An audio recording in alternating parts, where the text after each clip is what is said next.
Hi everyone, and welcome to this week's Edgecast. I'm Mike, and today I'm here with the legend, David Yarnton. Welcome, David. Oh my God. So David... Legend makes you sound old, which I suppose I am. In context of this audience, I probably am old. That's okay, I'm not going to touch on that. You're too polite. Okay, just to start, just before we get into some serious business, David, favourite retro video game? There's probably quite a few in a way, because I've been playing games for a long time, and I remember years ago playing on an 8-bit machine. It was all black and white. It was almost like Pong. But probably going back, my two games that stick in my mind. One is a game called Galaga and Galaxian, which was an arcade machine. Yes. But you could also, it was on Nintendo at one stage as well. And the other one was Advance Wars, which I played a number of series, and that was actually a Game Boy game. And I know in my time when I was at Nintendo, all the staff in the office used to give me a hard time, the fact that I was always playing Advance Wars. Right. Quite enjoyed that game. But I mean, obviously the traditional Mario Karts. That's a classic. That's probably one of my ones. But actually, no, I keep on thinking there's so many games, though. That's the whole problem. There are too many. And one of the things that have to be a favourite for everyone is GoldenEye on N64. Oh yes, the amount of time I should have been studying at school. Which is actually probably what sort of got me into my sort of love of first-person shooters to some extent. Right.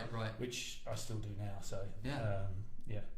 Well, already we've got probably, if you don't know who David is, you've probably got a little bit of information from there. The words Nintendo dropped, and so on. So yeah, David, for the people out there who don't know, who are you and what do you do?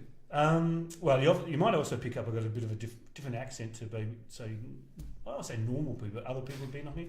Mind you, we've had, there's been people who I know from America, all sorts of people, but I've been in the video games industry for probably over 30 years, and 17 years of that was with Nintendo. I started with them in Australia and moved to the UK in 2003. It was MD of Nintendo UK and Ireland during, I was going to say, the halcyon days, because there's been lots of those at Nintendo, because it's got a really good fan base, has great product, but it was during the days of Nintendo DS and Wii, and it was just phenomenal at the time. So, but being in video games for a long time, and still am, to the extent that moved from Nintendo in about 2012 and started in Esports then with a company called Gfinity, and as a director there, and we launched Gfinity on the London second board in 2014 and set up the Gfinity Arena. But now I'm happily involved, but I'm part of the Edge team. Edge right here. Yeah. So, needless to say, having a chat with everyone. So that's interesting. You kind of covered the next thing I was going to ask. What was your path into sort of games and esports? But it's a really interesting one, because you've been, I'd say, before esports was really a big thing. You were already involved in the gaming industry, I would say. And Gfinity, of course, which you talked about last time when we talked to Digital Schoolhouse, because they had their final at the arena there this time.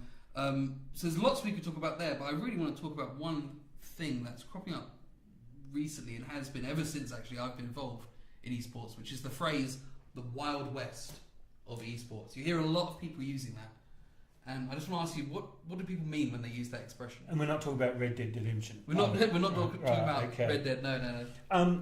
I just take a little step back a little bit, because probably interesting, when I transitioned from video games as far as Nintendo into esports, part of the reason because I love sport. Right. So I was heavily involved in sport, in video games, and I really was looking for change. I thought, where is something I could put two things together that I really like? Right. And that obviously became esports. But part of that whole process, I was looking at player management in a sports area. Okay. And noticed that a lot of players were, and I'm looking just general sport, not even esports, but especially where there's young people involved, young players, where I won't say exploited, but where they are either not paid or they're given wrong advice by managers. And it was something that I've noticed in, traditional sports, but then now have found it, or to some extent, in esports. So I think the term, when you talk about the Wild West, is that because it's such a new industry, or such a growing and rapidly developing industry, it's a bit like the old days in America of the Klondike and the Wild West opening up, where there's huge opportunities, but there's so many people in there trying to take advantage of the opportunities. And I think there's the whole thing of a minefield of trying to find out where things should go. Where do you think the biggest problems lie in this wild west? I mean, what's the equivalent of hustlers and people having shootouts in the streets and stuff like that? Where are the real issues, do you think? I mean, where do they lie? there's probably quite a few, I want to say issues, but I'm sort of a real supporter of esports. So my big thing is issues are sometimes problems that can be overcome, and they are being overcome. So there's a lot of solutions, and it is all part of because of a growing industry and developing, and it's growing really rapidly. And there's no real, rules or governing bodies that say you can't do this, which is to some extent what we want. We don't want it to be heavily controlled. But what it does leave open is because of the growth, and it attracts a lot of people. I want to say a number of people who see, when I say opportunity of money, that they can make some quick bucks, so to speak. Right. And sometimes at the end of that, as I say, young players who may not know about contracts, may not know about payment process, may not know about tax issues. That's where a potential problem could lie, isn't it? It's the fact that you've got so many young gamers who really want to get involved and passionate about the game they play and so on. But then you have the odd troublesome person who's, as you say, is just looking to make a quick bit of money. I mean, this is not unique to esports at all, but because it's such a relatively new and quickly growing industry, it's little issues like this can arise. What do you think? What do you think the games industry and esports industry can do without an overall governing body to kind of tackle these problems? And what is Edge doing, for example? Well, I think one of the reasons why it does seem to be an issue in esports is because we're so digitally based. Right. Any issues are then magnified because our audience and the people that are involved, if they have an issue, they'll write about it. And so there's a lot of instances with players playing with a team and they don't get paid by the team. Their team is playing in a tournament. The tournament, they win it. They don't get paid by the tournament organisers. And that's part of the process where Edge have been looking, where we've looked to develop a process where we can try and ensure and make it a lot easier for them to have a contract, so it's not expensive with lawyers having to do reams and reams of pages. But then also the contracts we're developing, and the process is to make sure and try and ensure payment as well, to try and protect them the fact that it happens automatically. So we've developed some really good cutting edge technology that hopefully will make things easier for players without adding a lot of expense. Yeah, and expense is a problem as well. As it's growing so rapidly, we see just the costs of being serious in esports is huge. Like, you've got teams who are now being asked that they're estimating, what is it, for the Call of Duty, that's going to be franchising, and they're estimating the buy-in on that is going to be about $25 million, which is incredible to anyone, especially if you're outside the esports industry. You don't assume, you think, oh, it's just a game, and then your buy-in is $25 million. That's huge. So looking for places to kind of make processes smooth and save on costs, because legal costs, for example, are massive, are huge. But that's something that Edge is working on, is helping out with. It's not just as I say, developing contracts and making them easier so that they're not as complicated. They're in a language that I say gamers can understand, but they actually pay attention to the things that are really important as far as their payment, as the fact is if they do X, they'll get paid Y if they win a tournament. I mean, you're talking about with the Call of Duty franchise, and we know with Overwatch initially when that started, they're talking 20 million for a franchise. Yeah. Now they release new franchises to join that, and they're talking 45, 50, 60 million. And there's all this happening in so many different areas, which means there's quite a bit of money coming into the system. But aside from those, which is really probably the pinnacle or the real tip of the whole chain or pyramid of esports professionals, there's a lot of people below that level who are in smaller teams, smaller tournaments, who are playing online every week, maybe for $100, maybe for $200, could be a $500 tournament. And those sort of processes, they're happening all the time. And this is where, with Edge, we've developed technology that can just activate in those areas. So it's all automated? Yeah, it's all automated. So whether it's a small tournament to a big tournament. Some of the big tournaments obviously a lot more complicated, and especially with the money involved, but we're there for everyone. Yeah, it's good. That's very good. It's really easy to ignore that. You see, like I was talking about the huge money, because when I mentioned Call of Duty and then you mentioned Overwatch, the huge money there, and people think esports, they do think that massive professionalism, but you know, it's like sports. If you say to someone, do you play sports? They're like, yeah, I play at the weekend with my friends and so on. And there's a huge number of people who play, and it's easy to ignore the rest of that pyramid, as you say. And so Edge is gonna provide a platform that will help all of them. Yeah, basically. I mean, there's I think probably growing all the time, but last lot of data was about 2.6 billion gamers in the world. I mean, that's just growing rapidly everywhere. And they're gamers. They don't necessarily mean they're playing esports. They're playing games, but they're open to esports. Then you start narrowing it down to the number of people actually playing in esports, whether it's for money or just playing competitively, just for fun against each other, in various tournaments that either have prize money or don't have prize money. There's a lot of people. I think some of the numbers I looked at was in, say, in the top 20 games that are played in esports, there's about, I think, 30,000 professional players. I say professional, various degrees of how much, how much money they're earning. But there's 30,000 out there. Okay, maybe the top 1,000, well recognised, but there's another 19,000 that are, I say, trying to make a living and trying to earn money, trying to get recognised, trying to go up the chain. And I think with Edge, we've got opportunities for them to develop. And we use the terminology, and I think it's been used by a few people, pathway to pro. Yes. So we're trying to open that before on the podcast a lot as well. So we're trying to open a few doors in that area as well, through the whole Edge platform. Excellent. That's fantastic.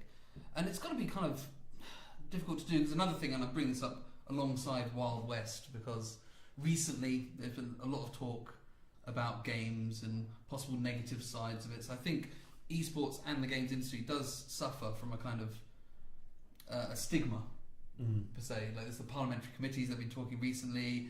The World Health Organization has come out with a gaming disorder kind of thing. I think there are a lot of stigmas out there. Do you think that, like, at least taming the Wild West, do you think that will help remove some of this sort of negative imagery that people have, that some people have? Sorry. If you look at where the negativity comes from, it's really it's probably too harsh a word to say it's from ignorant people, but people that actually don't know as well, and they're sort of looking in and they're making their own opinions and judgments, not based on fact, just by an opinion. I think many years ago it started changing the whole image with video games. Yes. And there's still some of the more conservative media outlets and say old-fashioned, I was going to say sports organisations that see esports as a bit of a threat, see video games as a bit of a threat to their territory. So I think that maybe some of the negativity comes from the lack of understanding of actually the opportunities and it gives to young people to socialise, to be competitive, to gain confidence. There's lots of positives with esports as well. Yeah, and I think people are slowly realising that as well. Again, talking with Digital Schoolhouse last week, it's like the schools and the parents, they do have a certain image of games, and that programme helps sort of facilitate that. But I think things like the Edge platform, for example, having a secure, safe, easy to understand platform that can help you connect to brands, that can help you connect to teams and leagues and get your payments sorted. I think that will help sort of facilitate that and stop it maybe being as scary. I think I'll make it. Years ago when I was at Nintendo, you think a video game company would really love people playing lots of video games. Yeah, that's right. But we always used to talk about with anything, it's in moderation. With any, even it might sound silly saying with sport, you could overtrain as such, but I'm not saying necessarily that's the case. But it's a balance. And if you look at the professional players in esports, they have a balance and they're fit. They have to be fit because it's really demanding to play at the top level. Yes. So now we encourage all those sorts of things. With the whole, when I say exploitation, with the Edge platform, we can provide brands with contacts for players who are up and coming. We can look at how well they're playing. We can look at their contacts through their social media, to help them navigate through that minefield. Yeah, there's a lot of it's all verifiable data is provided to them, and that's quite useful because the other parts, when it's digital, when it's online, there's a certain amount of negativity, toxicity, and that kind of stuff. But if you've got all that data, so how they interact, who they interact with, all that kind of stuff, you can really connect brands and the right brands with the right people. And the right brands with the right people. Yeah. Exactly. and I think that will encourage people to be less negative online. I think it's a big education process Yeah. as well, and the more we can provide, clear pathways, we can make sure things for young people that they're not being exploited and ripped off. Yeah. It adds to the positive image that we can have with esports. And, Yeah. we're very agnostic. Edge, we work with all brands, we work with all tournaments, work with all teams. Yeah. We will work with all of the leagues, anyone, because what we're offering is something that's going to be a benefit for everyone. That's fantastic. Really, really good. Mm. What else are you excited about in the future? I mean, you've seen a lot of big changes in the games industry and the esports industry. What do you think is going to be the next sort of big step? It's funny. It's sort of almost going from monochrome screens to colour to 3D to all the graphic improvements, etc. But when you look at it, it's the gameplay that's really important. Right. And I think what I was always sceptical with esports was, no, I want to say not sceptical, but I always thought, great games, and they're generally played on PC or console, but I always thought mobile would be really hard for esports. Right. But I'm starting to see some fantastic games come through on mobile. And if you look for the future, I mean, in China, the bulk of games are played on mobile and not on console, because consoles are banned, so it's either PC or mobile. And there's huge numbers playing on mobile there. Right. And I think it's growing elsewhere. I'm not giving a plug for any particular brand, but I'm a big fan of a game called Guns of Boom, which is a mobile game, and I annoy a lot of people with it because I'm playing it all the time. And I looked at my ranking, and based on my ranking, I was talking to some of the guys from Insight Gaming who developed. They said, "Oh, we've got this professional league for Guns of Boom," and I think they put $500,000 into prize money last year. Right. And they're saying if you're ranked 43 or above, you could be playing in our tournament. And I looked at, I'm 57. Close. And that's not my age, that was my ranking. So I thought, I could be a pro player. But I tell you what, when I play online and I know some of the good players on there, I'm pretty useless. I thought that was going to be the next big news. David Yarnton. That's the next path to pro. Finally, the pro player. I want to look at developing a Masters series. Golf and tennis have these Masters series. Why can't we have an esports over 35s? Might not be so entertaining, I don't know, but there's a lot of. I mean, they used to say I would qualify for that. Yeah, they used to say that players didn't last long in esports, because they burn out by 24.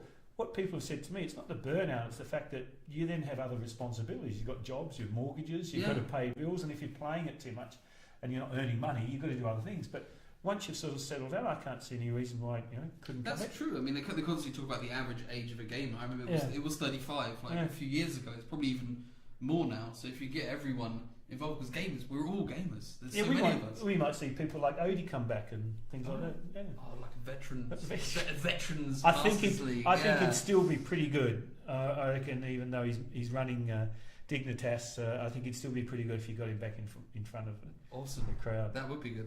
But I think mobile is going to be big. I think that's growing. I think that area is going to be the next big thing. I mean, PC's growing as well. It's just everywhere's growing. Everywhere's growing. But which is exciting. It is. And I agree with mobile as well, because one key thing, we've talked about this before, both in the blog and I think on the Edgecast as well, with what makes a good esport, one thing really is the accessibility. And as you say that, everyone's got a mobile now. Everyone's out there. Everyone has a chance to game on their commute, wherever they are. And in countries where it's difficult to get consoles and so on, then yes. Well, that's definitely the thing. If you look in some of the developing countries, just to own a mobile phone is a big expense. You don't own a mobile phone and a computer and whatever, just the mobile phone. But then, that means there's a lot of people that could potentially be becoming esports champions in moving through the whole system. Yeah, excellent. Well, mobile, you've heard it here. That's the next one. A lot of people have been talking about it. That's all for today. David, thank you very much. Thanks for having me on. Remember to follow us on Twitter at Edge Esports GG to see all the... there we go. Yeah, to watch the backlog of other Edgecasts that we've done. You can find us on YouTube as well, of course. Tune in next time when I think we'll be talking to a team owner and team director. I won't say who it is yet. It'll be a nice surprise to have him on. I said it was him. There we go. Don't know. I don't know that many actually. That's an issue. That's an issue to talk about in another Edgecast, maybe. Female. Yes. Esports space. Definitely. Involvement. I think Yeah, that's inclusivity. we'd love that to happen. A lot more. We want a lot more girls in because it just grow it. Yeah. I know some players are a little bit. Oh, we don't want girls in there. Maybe they're just worried the girls might beat them. I don't know. Yeah. Well, there we go. It's another interesting topic. We'll leave that for next time. David, thanks very much again. Okay, Mike. Tune in next time, guys.